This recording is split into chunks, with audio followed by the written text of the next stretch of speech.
हाँ तो प्यारे बच्चों, कैसे हैं आप सब। उम्मीद करते हैं बहुत ही अच्छे होइएगा आप सब। तो आज हम क्लास 10th फिजिक्स चैप्टर 1 का एक बहुत ही इंपॉर्टेंट टॉपिक के बारे में डिस्कस करने वाले हैं, जो कि है अवतल दर्पण में दर्पण सूत्र को सिद्ध करना, जो कि 1/v प्लस 1/u बराबर 1/f होता है। तो चलिए इसको हम लोग बहुत ही आसान तरीके से आपको सिद्ध करना सिखाते हैं। तो उसके लिए सबसे पहले एक आप अवतल दर्पण बना लीजिएगा, जो कि m डैश बनाए हैं। ठीक है, ये प्रधान अक्ष पर एक वस्तु रखे है ए बी। प्रधान अक्ष पर एक वस्तु रखे ए बी, जिसका प्रतिबिंब फोकस और वक्रता केंद्र के बीच ए डैश बी डैश बन रहा है। इसका प्रतिबिंब जो है फोकस और वक्रता केंद्र के बीच ए डैश बी डैश बन रहा है। तो इसको हम लोग ए डैश बी डैश ले लिए। अब यहाँ पर ये आप लिख सकते हैं कुछ चीजें, जैसे यहाँ पर आपतित किरण परावर्तन के बाद फोकस से गुजरता है, तो इसमें उतना लिखना जरूरी नहीं होता है। देखिए हमने क्या क्या लिखे हैं। माना कि m डैश एक अवतल दर्पण है, जिसके प्रधान अक्ष पर ध्रुव और अनंत के बीच ए भी एक वस्तु रखी गई है, जिसका प्रतिबिंब एफ और सी के बीच यानी कि फोकस और वक्रता केंद्र के बीच ए डैश बी डैश बन रहा है। अब यहाँ पर ध्यान दीजिएगा, ये चीजें आपको लैंग्वेज हो गया, तो लैंग्वेज तो आपको लिखना ही है, लेकिन मोस्ट इंपोर्टेंट में आपको ये चीजें ध्यान में रखना है। तो ये चीजें कैसे ध्यान में रखेंगे, देखिए यहाँ पर हम लिखे वस्तु दूरी, तो यानी कि P से लेके B तक PB, या वस्तु ए बी रखे हैं, तो यहाँ पर PB जो है क्या हो जाएगा, वस्तु दूरी हो जाएगा। यानी कि ध्रुव से लेके यहाँ तक की जो दूरी होती है, वस्तु दूरी होती है, तो PB, और वस्तु दूरी को हम लोग डिनोट करते हैं U से, तो यहाँ पर हो जाएगा माइनस का U। उसके बाद ध्यान दीजिए, प्रतिबिंब आपका कहाँ बन रहा है, यहाँ पर बन रहा है ए डैश पर, यानी कि P से लेके ए डैश तक की दूरी, यानी कि प्रतिबिंब दूरी P ए डैश, और प्रतिबिंब दूरी को हम लोग डिनोट करते हैं V से, तो यहाँ पर हो जाएगा माइनस का V। फोकस दूरी ध्यान दीजिएगा PF हो जाएगा, लेकिन यहाँ पर माइनस का F। और वक्रता त्रिज्या आप चाहे तो लिख सकते हैं, वक्रता त्रिज्या PC है, जिसको हम लोग R भी कहते हैं, तो वो जो हो जाएगा मेरा का माइनस का 2F। और अब आपका अगर कहीं सवाल होगा कि सर यहाँ पर सभी चीजें माइनस में क्यों है, तो आप लोग चिन्ह परिपाटी पढ़े होइएगा। चिन्ह परिपाटी के अनुसार अवतल दर्पण में जितने भी होते हैं, जैसे कि फोकस दूरी, वस्तु दूरी, वक्रता त्रिज्या, या जो भी, उस सभी के सभी निगेटिव में होते हैं, इसलिए हम लोग यहाँ पर क्या करें, सभी के सभी निगेटिव में दे रहे हैं। अब आप लोग ध्यान दीजिएगा, इसको सिद्ध करना बहुत ही आसान है। इसको सिद्ध करने के लिए आपको जो है दो त्रिभुजों को समरूप करना होगा, दो त्रिभुज, यानी कि कुल मिलाकर 4 त्रिभुज। तो सबसे पहले आप क्या कीजिए, इस त्रिभुज और इस त्रिभुज को समरूप दिखाइए। तो ध्यान दीजिएगा, इस त्रिभुज के नाम की बात करें तो एबीसी है, और इस त्रिभुज के नाम की बात करें तो क्या बताइएगा, ए डैश बी डैश सी बताइएगा। तो चलिए हम लिख लेते हैं यहाँ पर त्रिभुज ए बी सी तथा त्रिभुज ए डैश बी डैश सी में।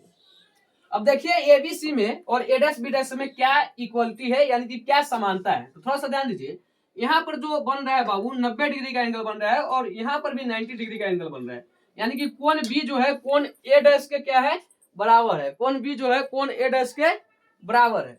तो ध्यान दीजिएगा, हम क्या करेंगे कि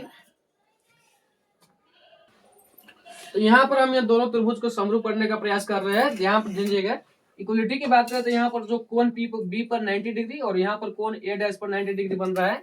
यहाँ पर देखिए इसका कैसे लिखेंगे, इसको लिखना चाहे तो ए बी सी लिख सकते हैं। यहाँ पर लिखेंगे कोण ए बी सी इक्वल क्या हो जाएगा बाबू, यहाँ पर ए डैश पर बन रहा है, तो यहाँ पर लिख सकते हैं कोण B dash A dash C, यानी कि आप सीधे कोण बी बराबर ए डैश भी लिख सकते हो। इसको इक्वल किस चीज से किए हो, तो 90 डिग्री से। यहाँ पर लिख दीजिएगा 90 डिग्री से।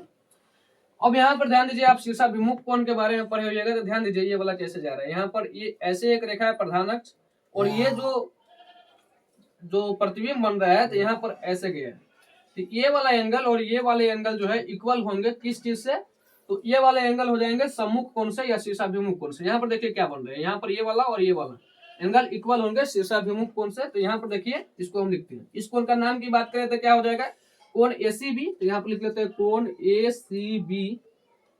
एसीबी इक्वल टू कोण A dash C B dash किस चीज से बराबर हो जाएंगे बाबू, सम्मुख कोण से। तो यहाँ पर लिख देते हैं सम्मुख कोण से, सम्मुख कोण से। अब जब दो एंगल से बराबर हो गए तो इसको हम लोग लिख सकते हैं कि दोनों त्रिभुज समरूप हो जाएंगे। त्रिभुज ए बी सी समरूप त्रिभुज ए डैश बी डैश सी। अब ये किस चीज से समरूप हुए, तो यहाँ पर लिख सकते हैं आप एंगल समरूपता से।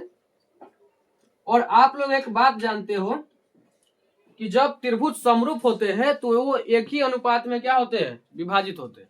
तो चलिए ध्यान दीजिए, जब त्रिभुज समरूप हो गए तो एक ही अनुपात में विभाजित होंगे, यानी कि ये वाला ए बी ये ए डैश बी डैश के बटा में आ जाएगा। तो यहाँ पर लिख सकते हैं हम कि ए बी बटा में A dash B dash equal to, देखिए ये लंब लिए है, इसका भी लंब लिए, ए भी लंब हो गया, इसका भी लंब ले लिए ए डैश बी डैश।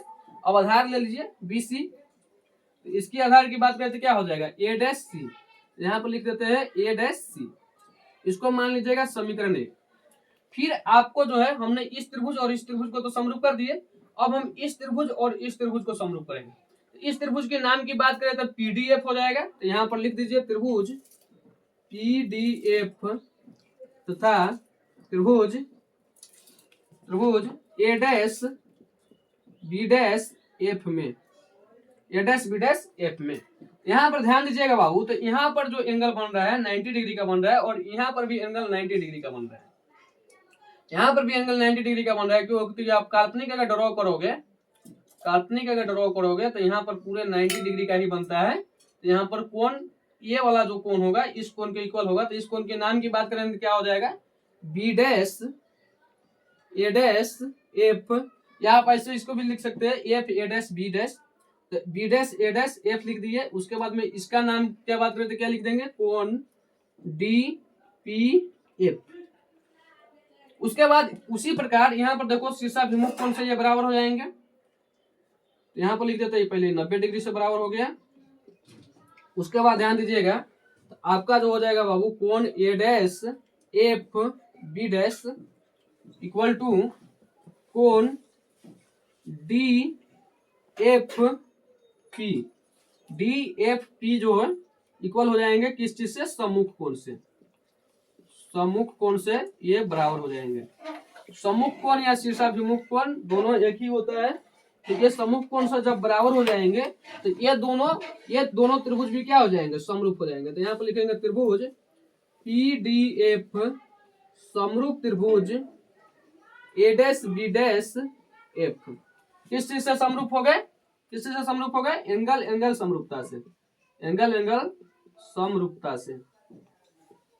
और जब दोनों त्रिभुज समरूप हो गए, जब दोनों त्रिभुज समरूप हो गए तो इसके भुजाओं के अनुपात एक ही अनुपात में विभाजित होगी, यानी कि लंब लंब के और आधार आधार के। तो लंब की बात करें तो पीडी हो जाएगा, यहाँ पर लिखते हैं पीडी बट्टा में क्या हो जाएगा बाबू, इसका लंब क्या हो जाएगा ए डैश बी डैश। तो यहाँ पर लिख देते हैं A dash B dash equal to, यहाँ पर पीएफ इसका आधार हो गया, तो यहाँ पर लिखते हैं पीएफ बट्टा में ए डैश एफ।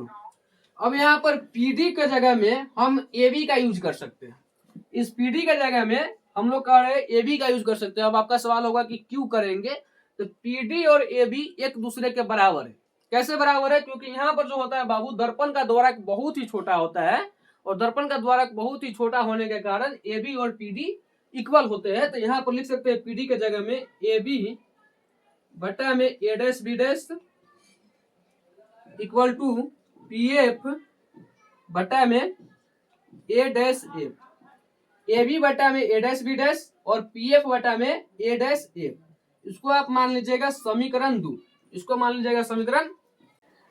अब आप लोग ध्यान देंगे तो बाबू समीकरण 1 और समीकरण 2 से हम लोग क्या कर सकते हैं, देखिए इस वाला, यह वाला और यह वाला एक साइड बराबर है। समीकरण 1 और समीकरण 2 में जब आप देखिएगा तो आपको दिखेगा कि एक साइड बराबर है। तो जब एक साइड बराबर है तो दूसरा का साइड अपने इक्वल होता है। यह बात हम लोगों ने पिछले वीडियो में भी डिस्कस किए थे, जिसमें हमने अवतल दर्पण में r बराबर 2f सिद्ध किए थे।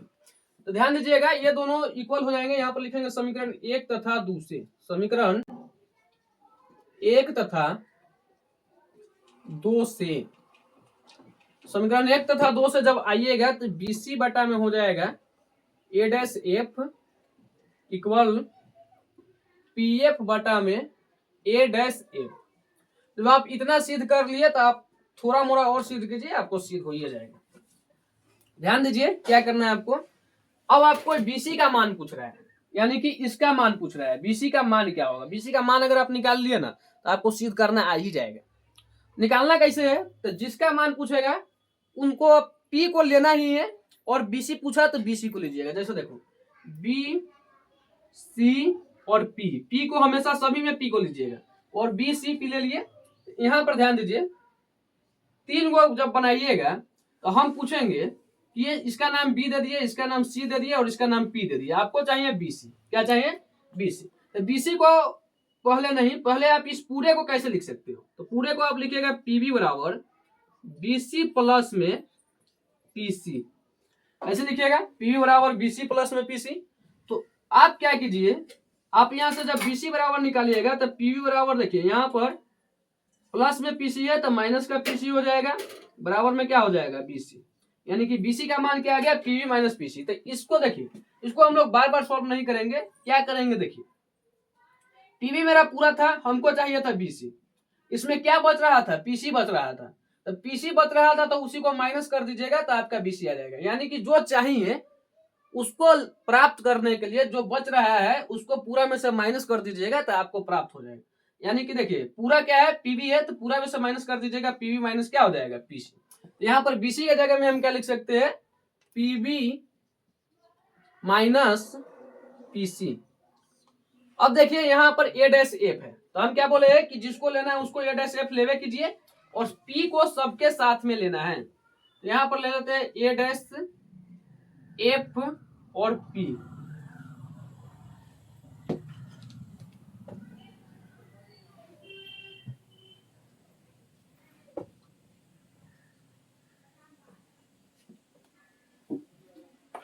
ध्यान दीजिएगा, हम यहाँ पर लेते हैं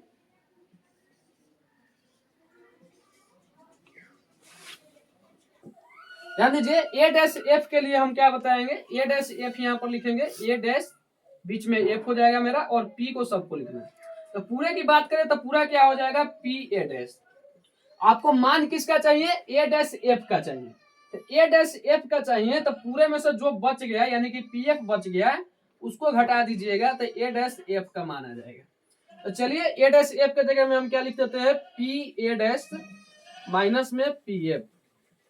अब पीएफ को हम लोग पीएफ ही रखने देंगे क्योंकि पीएफ को देखो ना कहाँ कुछ बनेगा, दो बन ही रहा है, कहाँ होगा। अब देखिए यहाँ पर जो है बाबू, यहाँ पर हम मिस्टेक थोड़ा सा कर दिया है, यहाँ पर ए डैश सी होगा पिछले वीडियो में, अब मतलब थोड़ा स्किप करके देखिएगा पीछे, यहाँ पर ए डैश सी था समीकरण एक में, तो यहाँ पर ए डैश सी होगा। और जब ए डैश सी का मान जब आप निकालिएगा तो ए डैश सी का मान निकालने के लिए आपको क्या करना पड़ेगा? ध्यान दीजिएगा, ए डैश सी का मान निकालने के लिए आपको करना पड़ेगा यहाँ पर यहाँ पर सी हो जाएगा, यहाँ पर ए डैश हो जाएगा और यहाँ पर पी हो जाएगा। आपको ए डैश सी का मान चाहिए यानी कि पूरा पीसी है तो यहाँ पर पहले पीसी लिख लीजिए और माइनस क्या कर दीजिए जो बच गया यानी कि माइनस के P A dash. A dash F का मान के लिए आप ए डैश पहले लिखेंगे, एफ लिखेंगे और उसके बाद में पी लिखेंगे।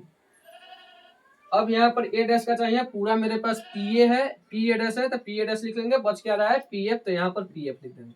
अब कुछ नहीं, सबका मान बैठा दीजिएगा। जैसे पीवी है, क्या है? पीवी है, तो पीवी क्या हो जाए? वस्तु दूरी, यानी पीवी का माइनस यू हम यहाँ पर लिख लेते हैं माइनस का यू। पीसी क्या है? पीसी हम क्या बताया कि बढ़ता तीजा होता है माइनस का 2f, तो यहाँ पर माइनस का 2f या आप माइनस का r का भी यूज कर सकते हो। चलिए हम लोग डायरेक्ट करते हैं माइनस का 2f का बटा में पीसी का यहाँ पर हम माइनस का 2f करेंगे और पी ए डैश का हम लोग करेंगे माइनस इंटू में माइनस का v बराबर पी एफ का हम लोग माइनस का f करेंगे, पी ए डैश का हम लोग करेंगे माइनस का v और यहाँ पर करेंगे माइनस ए। अब ध्यान दीजिए बस इसका ही सॉल्यूशन करना है, तो माइनस का u माइनस से माइनस में हो जाएगा प्लस का 2f बटा में माइनस 2f प्लस का v बराबर में माइनस का f बटा में हो जाएगा माइनस के v प्लस का f, माइनस से माइनस में गुना होकर प्लस हो जाता है। उसके बाद आप तिरछा गुना कर दीजिएगा तो माइनस के u प्लस में 2f बटा में हो जाएगा माइनस v प्लस में f बराबर में क्या हो जाएगा? माइनस के f इंटू में माइनस के 2f प्लस में v। अब ध्यान दीजिए इसका सोल्यूशन हम लोग बहुत ही आसान तरीके से करते हैं, बस इतना अगर आप कर लिए तो आपको सोल्यूशन हो ही जाता है। माइनस यू से माइनस v में गुना करेंगे तो यू भी आ जाएगा, माइनस के u से f में गुना करेंगे तो माइनस के यू एफ आएगा, x से दोनों में कर लिया, अब 2f से करेंगे तो 2f से माइनस का v में करेंगे तो माइनस के 2v f आ जाएगा उसके बाद 2f से f में करेंगे तो प्लस के 2f स्क्वायर आ जाएगा, माइनस से माइनस में गुना होगा तो 2f स्क्वायर आ जाएगा, और माइनस के f से v में करेंगे तो माइनस के vf आ जाएगा, माइनस के क्या आ जाएगा, vf आ जाएगा। अब आप ध्यान दोगे तो 2f स्क्वायर प्लस में, इधर भी प्लस में, आप इसको कटा सकते हैं। अब मेरे पास बच क्या रहा है, तो uv माइनस uf बराबर क्या कर सकते हैं, माइनस का vf, इधर में माइनस का 2vf है, इधर लाएंगे 2vf हो जाएगा। उसके बाद देखिए uv माइनस का uf बराबर में क्या हो जाएगा, vf। जब आप इतना सिद्ध कर ले रहे हैं तो आप जो है दोनों तरफ uvf से भाग दे दीजिएगा। यहाँ पर आप लिख भी सकते हैं दोनों तरफ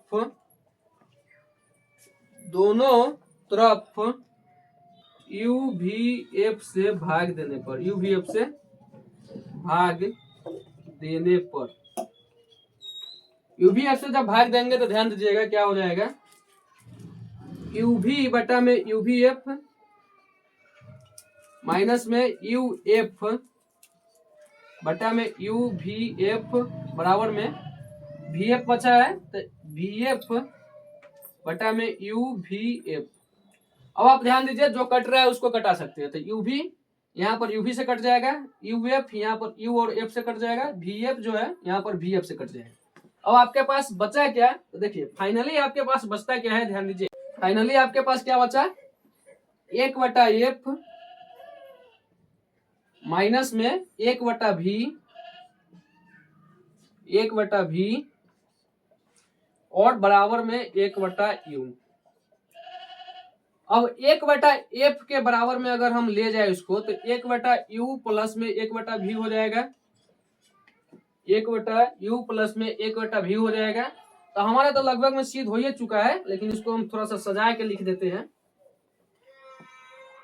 सजा के अगर हम लिखें तो 1/v प्लस 1/u बराबर 1/f। यहाँ पर आपका प्रूफ हो गया। यही हमारा दर्पण सूत्र होता है और अवतल दर्पण में हमने आपको प्रूफ करके दिखाए हैं। उम्मीद करते हैं कि आपको यह वीडियो बहुत ही अच्छा लगा होगा, और जब आपको यह वीडियो के द्वारा आपको अवतल दर्पण में सिद्ध करना आ जाए, समझ में आए, तो आप इस वीडियो को ज्यादा से ज्यादा शेयर कीजिएगा, अपने दोस्तों तक भी शेयर करने का प्रयास करेंगे, क्योंकि उनको भी बोर्ड एग्जाम बहुत ही नजदीक आ गया है और यह प्रश्न जो है पूरे 6 अंक में पूछे जाते हैं। तो 6 अंक जो है बोर्ड की दृष्टि से बहुत महत्वपूर्ण है। तो अगर आपको ये वीडियो पसंद है तो वीडियो को लाइक, चैनल को सब्सक्राइब कीजिएगा और अपने दोस्तों तक भी इस वीडियो को जरूर से जरूर शेयर कीजिएगा। धन्यवाद, मिलते हैं अगले वीडियो में।